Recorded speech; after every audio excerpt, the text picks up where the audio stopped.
During my tenure as a FedEx delivery driver, there was a night that etched itself into my memory like a scar. It was a late autumn evening, the sky shrouded in darkness, and I was navigating my way through the suburban labyrinth of New York City with over 5 years of experience under my belt. I considered myself a seasoned driver, adept at maneuvering through the city's maze of streets and alleyways. Little did I know that this night would put my skills and nerves to the ultimate test. As I embarked on my nightly route, I found myself assigned to a particularly dense area of the city, teeming with narrow streets and tightly packed apartment buildings. The clock ticked past 7:00 p.m., and I still had a handful of deliveries left to make. Despite the late hour, I pressed on, determined to complete my route and head home for the night. After stopping to drop off a package at a residential building, I resumed my journey down a quiet street flanked by parked cars. It was then that I noticed a car trailing behind me, a nondescript sedan, its headlights piercing the darkness like 2 gleaming eyes. At first, I brushed it off as a coincidence, but as I made a few more turns, the car remained steadfastly behind me, its presence growing increasingly unnerving. As I turned into a narrow alley leading to an apartment complex, the car followed suit, its headlights casting long shadows against the brick walls. I felt a knot form in the pit of my stomach as I realized that I was being followed. But before I could dwell on the thought, I arrived at my destination, a dimly lit corner of the apartment complex where packages were typically dropped off. I parked my truck and stepped out, my senses on high alert as I scanned the area for any signs of danger. The hairs on the back of my neck prickled with unease as I sensed someone or something watching me from the shadows. But I pushed aside my fear and focused on the task at hand, retrieving the package from the back of my truck and making my way towards the designated drop-off point. As I approached the building, I heard the sound of footsteps echoing behind me. I turned to see the sedan parked a few yards away, its occupants obscured by the darkness. A chill ran down my spine as I realized that I was not alone, that whoever was in that car was following me with intent, with a sense of urgency. I hurried to complete the delivery, my heart pounding in my chest as I fumbled with the package.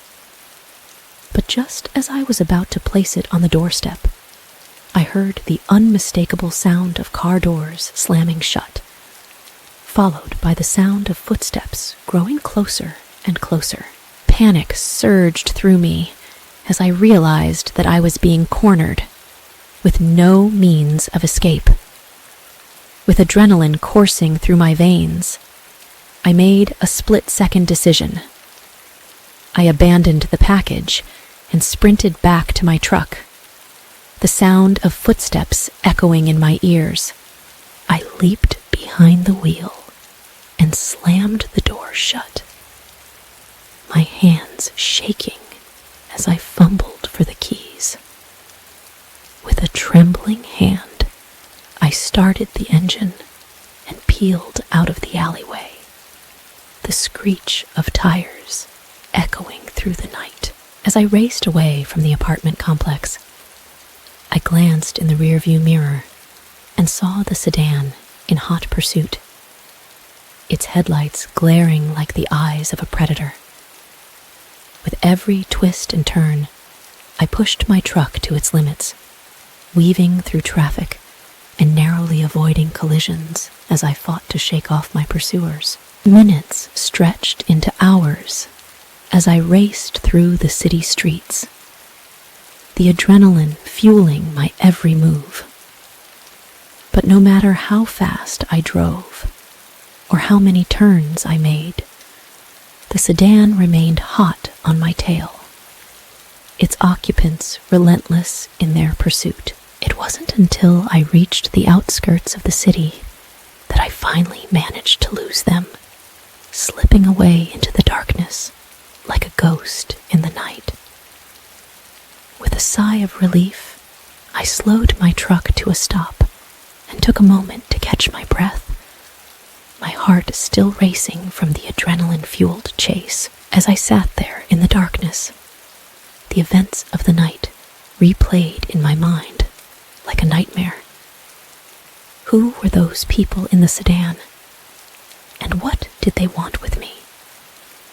It was a question that would haunt me for years to come, a chilling reminder of the dangers that lurked in the shadows of the city streets. In the end, I may have escaped with my life, but the memory of that night, the feeling of being hunted, of being pursued by unseen forces, would stay with me forever.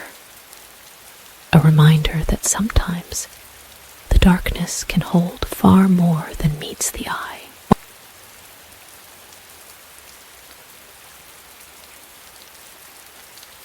Once, in a quaint little town nestled between misty mountains and whispering forests, there was a delivery driver named Jake. He worked for a small local courier company, delivering packages to the remote houses scattered across the countryside. Jake was known for his punctuality and friendly demeanor, but he had always been a bit wary of the more isolated deliveries, especially those deep in the woods. One chilly autumn evening, as the sun dipped below the horizon and shadows lengthened across the landscape, Jake received an urgent delivery request. It was to a remote cabin deep in the heart of the forest, miles away from the nearest road. Despite his reservations, Jake knew he couldn't refuse the job, so he loaded up his van and set off into the gathering darkness. As Jake navigated the winding forest roads, the trees seemed to close in around him, their gnarled branches reaching out like skeletal fingers. The only sounds were the crunch of gravel beneath his tires and the occasional rustle of leaves in the breeze. It was eerily quiet, and Jake couldn't shake the feeling of being watched. After what felt like hours of driving, Jake finally reached the coordinates for the delivery.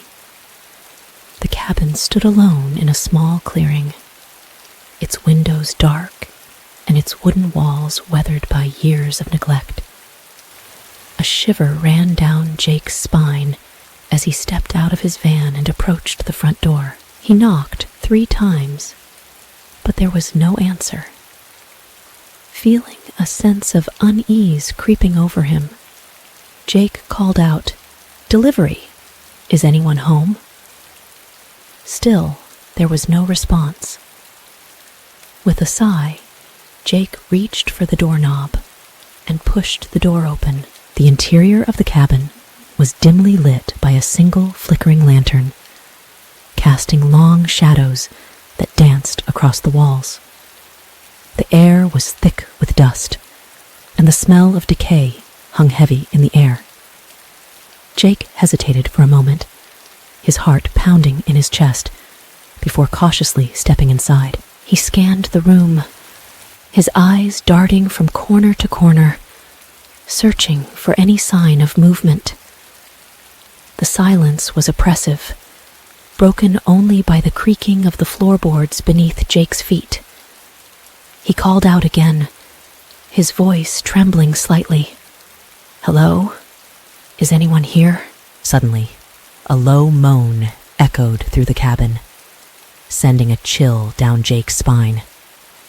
He froze, his eyes widening in terror as he realized he was not alone. From the shadows emerged a figure, shrouded in darkness and moving with an unnatural, jerking gait. Jake's breath caught in his throat as he watched the figure draw closer, its features obscured by the dim light. Panic surged through him, and he turned to flee. But the door slammed shut with a resounding thud, trapping him inside. Frantically, Jake searched for a way out, but every window was boarded up, and every door was locked tight. The walls seemed to press in around him, suffocating him with their oppressive presence. He could hear the sound of footsteps echoing through the cabin, growing louder and closer with each passing moment. With nowhere left to run, Jake huddled in a corner, his heart pounding in his chest as he awaited his fate. The footsteps drew nearer and nearer, until finally the figure emerged from the shadows, its twisted features illuminated by the flickering lantern light. It was a woman, her face contorted in agony, her eyes hollow and empty. She reached out towards Jake with gnarled hands, her fingers curling into claws as she advanced. Jake screamed in terror, his voice echoing through the cabin as the woman drew closer and closer. And then, suddenly, everything went black. When Jake woke, he found himself lying on the forest floor, the first rays of dawn creeping through the trees above. He sat up, his head spinning with confusion, and looked around frantically, searching for any sign of the cabin or the woman who had haunted his dreams. But there was nothing. The cabin was gone, as if it had never existed, and Jake was left with only his memories and the lingering sense of dread that clung to him like a shadow. Shaken but alive, Jake stumbled back to his van and drove away as fast as he could, vowing never to return to that cursed place again. And though he tried to convince himself it was just a bad dream, deep down, he knew that some nightmares are all too real.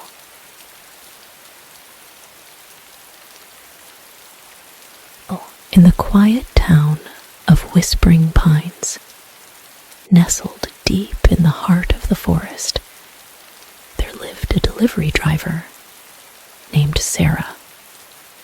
She worked for a small courier company, specializing in late-night deliveries to the remote cabins scattered throughout the surrounding woods. Sarah was no stranger to the eerie atmosphere of the forest at night. But nothing could have prepared her for the horrors that awaited her on one fateful delivery. It was a moonless night, the sky cloaked in a thick blanket of clouds that obscured the stars. Sarah received an urgent delivery request for a cabin located deep in the heart of the forest, miles away from civilization. Despite the late hour and the ominous weather, Sarah knew she had to make the delivery.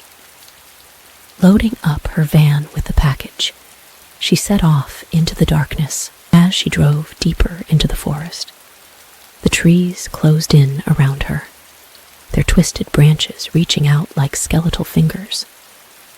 The only sounds were the crunch of gravel beneath her tires and the distant howl of the wind. Sarah's nerves were on edge, but she pushed aside her fear and focused on the task at hand. After what felt like hours of driving, Sarah finally reached the coordinates for the delivery.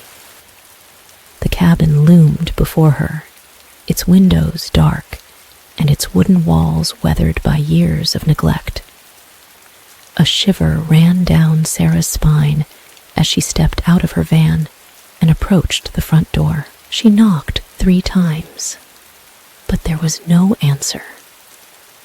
Sarah called out, her voice echoing through the silent forest, but still there was no response. With a sinking feeling in the pit of her stomach, Sarah reached for the doorknob and pushed the door open. The interior of the cabin was dimly lit by a single flickering lantern, casting long shadows that danced across the walls. The air was thick with the scent of decay, and Sarah's skin prickled with unease as she stepped inside. Something was not right about this place. She could feel it in her bones. As she made her way further into the cabin, Sarah's footsteps echoed through the empty rooms. Each step seemed to reverberate through the silence, setting her teeth on edge. She called out again, her voice trembling with fear, but there was still no response. Just as Sarah was about to turn and leave, she heard a faint whispering sound coming from the darkness beyond. It was soft at first, barely audible over the rustling of the trees outside, but it grew louder and more insistent with each passing moment. Sarah's heart raced in her chest as she followed the sound, her footsteps echoing through the empty cabin. The whispering seemed to be coming from the basement, its source hidden from view. With trembling hands, Sarah descended the creaking staircase, her senses on high alert. As she reached the bottom, Sarah's blood ran cold. The basement was unlike anything she had ever seen before. The walls were lined with shelves filled with jars containing strange, unidentifiable objects, and the air was thick with the scent of decay. In the center of the room stood a figure, its back turned to Sarah, as it muttered incomprehensible words under its breath. Sarah's breath caught in her throat as she realized what she was seeing. A ritual, dark and sinister, unfolding before her very eyes. She tried to turn and run, but it was too late. The figure heard her footsteps and turned to face her, its eyes glowing with malevolent intent. Sarah froze in terror as the figure advanced, its movements slow and deliberate, like a predator stalking its prey. With nowhere left to run, Sarah closed her eyes and braced herself for the inevitable. But instead of feeling the creature's cold touch, she felt something else. A gust of wind, icy and powerful, rushing through the basement and extinguishing the lantern in a shower of sparks. When Sarah opened her eyes, she found herself standing alone in the darkness, the sound of the whispering fading into the distance. She stumbled out of the basement and into the night, her heart pounding in her chest as she fled back to her van. As she drove away from the cabin, Sarah couldn't shake the feeling that she had narrowly escaped something unspeakable. And though she tried to convince herself it was just her imagination, she knew deep down that some deliveries are better left undelivered.